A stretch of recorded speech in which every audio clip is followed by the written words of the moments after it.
बिहारी लाल की जय। माघ शुक्ला एकादशी को मोक्षदा एकादशी कहा गया है। इस एकादशी के व्रती में अपार शक्ति है। इस व्रत के व्रती को दामोदर भगवान की विधि विधान और श्रद्धा भक्ति से पूजा करनी चाहिए। इस व्रत का पालन करने वाला दशमी और एकादशी को निश्चित नियमों का पालन करे। भगवान श्री कृष्ण बोले, हे धर्मराज युधिष्ठिर, मोक्षदा एकादशी के प्रभाव से नरक में पड़े परिजन भी स्वर्ग के अधिकारी हो जाते हैं। अगर व्रती विधि पूर्वक मोक्षदा एकादशी का व्रत करके अपने पुण्य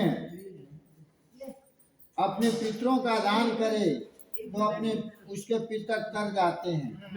सूत जी बोले, हे ऋषियों, भगवान श्री कृष्ण ने युधिष्ठिर से कहा कि सुंदर नगर चंपक में बैखानस नाम का राजा राज्य करता था। वह राजा अपनी प्रजा का पुत्रवत पालन करता था। एक रात्रि राजा ने स्वप्न में अपने पितरों को नरक की यातना भोगते हुए देखा। इस तरह का स्वप्न राजा को व्याकुल कर दिया। सवेरा होते ही राजा ने विद्वान ब्राह्मण को अपना स्वप्न सुनाया।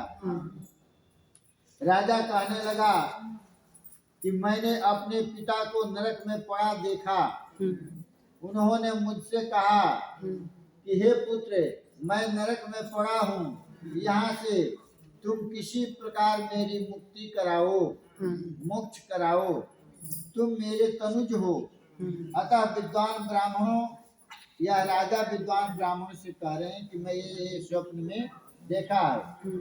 अतः विद्वान ब्राह्मणों, जब से मैंने उनके ये वचन सुने हैं, मेरे चित्त में बड़ी अशांति है, मेरे मन में बड़ी अशांति है। मुझे इस राज्य धन पुत्र स्त्री हाथी घोड़े आदि से कुछ भी सुख नहीं होता। अपने पिता की यह दशा मैं कैसे सुधार सकता हूँ? अब मैं क्या करूँ, कहाँ जाऊँ? इस दुख के कारण मेरा सारा शरीर अयोग्य होता जा रहा है। हे ब्रह्मज्ञानी विद्वानों, कृपा कर कोई तप दान व्रत आदि बताइए जिससे मेरे पिता की मुक्ति हो। शास्त्र का कथन है कि उस पुत्र का जीवन व्यर्थ है जो अपने माता पिता की सब प्रकार से सेवा न कर सके। ऐसा एक ही पुत्र हो जो अपने माता पिता तथा पूर्वजों के काम आता है। अनेक पुत्रों से श्रेष्ठ है। जैसे चंद्रमा प्रकाश करता है परंतु हजार तारे रोशनी नहीं कर पाते, उसी तरह बहुत सारा पुत्रों से क्या लाभ है। एक ही पुत्र अगर पूर्वजों का उद्धार कर दे तो वही कुल दीपक पुत्र है, वही चंद्रमा है। राजा के वचन सुनकर विद्वान ब्राह्मण कहने लगे कि हे राजन, समीप ही पर्वत ऋषि का आश्रम है, वे त्रिकालदर्शी है। आपकी समस्या का वे भली भांति समाधान कर सकते हैं। राजा तत्काल मुनि के आश्रम गया। उस आश्रम में अनेक जोगी मुनि तपस्या कर रहे थे।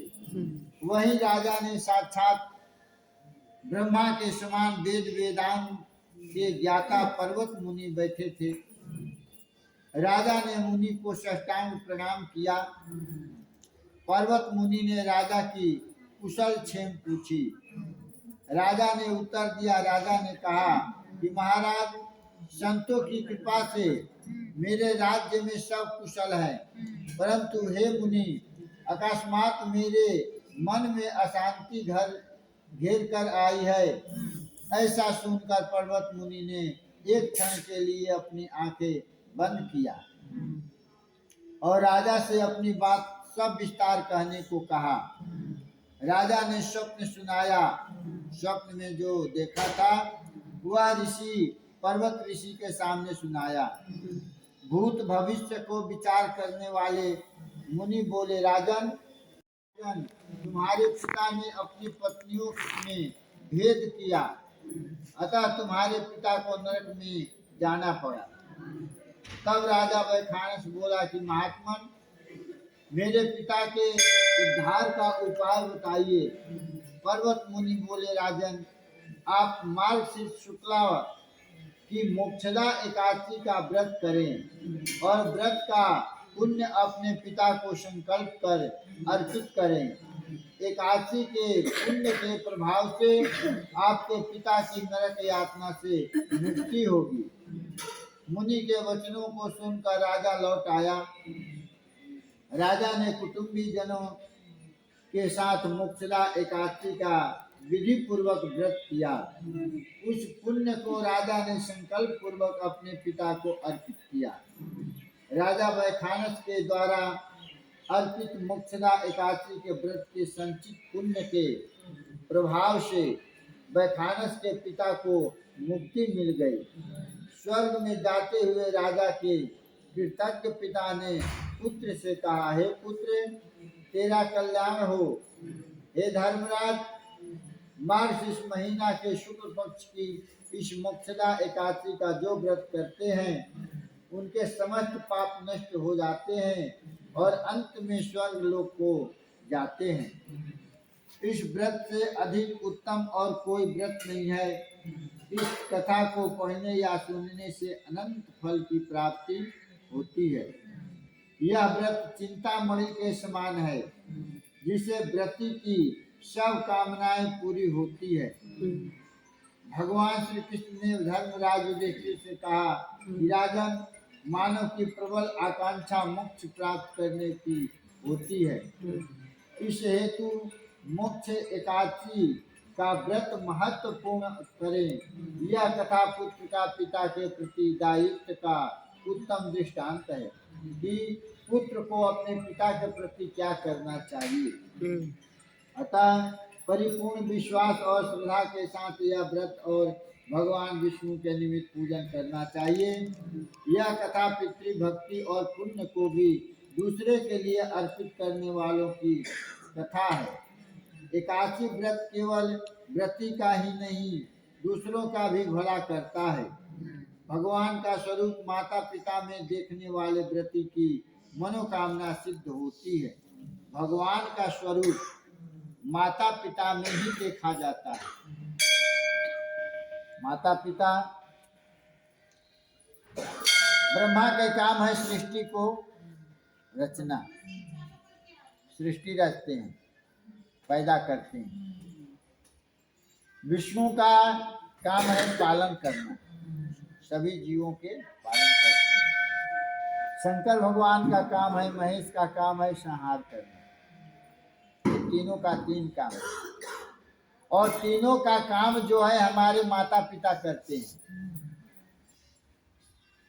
माता पिता से हम लोग जन्म लेते हैं, जीव जन्म लेता है और वह माता अपने दूध से पालती है और पिता अपने मजदूरी करके पालती है। तो ब्रह्मा विष्णु महेश तो वही है, दूसरा तो है नहीं। बशर्ते क्या है कि गृहस्थ आश्रम में रहते हुए अपने और स्वर्ग चार यही है, स्वर्ग ऊपर नहीं है। मरने के बाद कौन देखा है कि कहाँ गया। शास्त्र हमारा कहता है कि प्रथम स्वर्ग है दिल में काया, प्रथम स्वर्ग है दिल में काया, दूजा स्वर्ग है घर में माया, तीजा स्वर्ग है पत्नी हो पतिव्रता नारी, चौथा स्वर्ग है पुत्र हो आज्ञाकारी। ये चारों चीज मतलब सुंदर शरीर है, निरोग है, सुखी है, घर में दो पैसे की आमदनी है, माया है, वो वैसे सुखी। पत्नी हमारे धन से व्रत धर्म करती है और हमारे आज्ञा का पालन करती है, वो पतिव्रत धर्म पालन करती है, तो वह सुख है। और पुत्र ऐसा है कि पिता के एक एक वचन को पालन करता है, जैसे श्रवण करता है। तो यही चार सुख है। और ये स्वर्ग जो जिसको मिलता है तो ऊपर के स्वर्ग जाने के काम नहीं है, यही स्वर्ग में उसको शांति मिल जाती है। मोक्ष का मतलब क्या होता है? मोक्ष का मतलब शांति, मोक्ष का मतलब शांति। और शांति का शरीर के शांति नहीं, मन की शांति। जब मन की शांति होगा तो वही मोक्ष हो गया। मन ही तो भटकता है इधर उधर, शरीर थोड़े भटकता है। बोलो वृंदावन बिहारी लाल की जय। लाल माता की जय।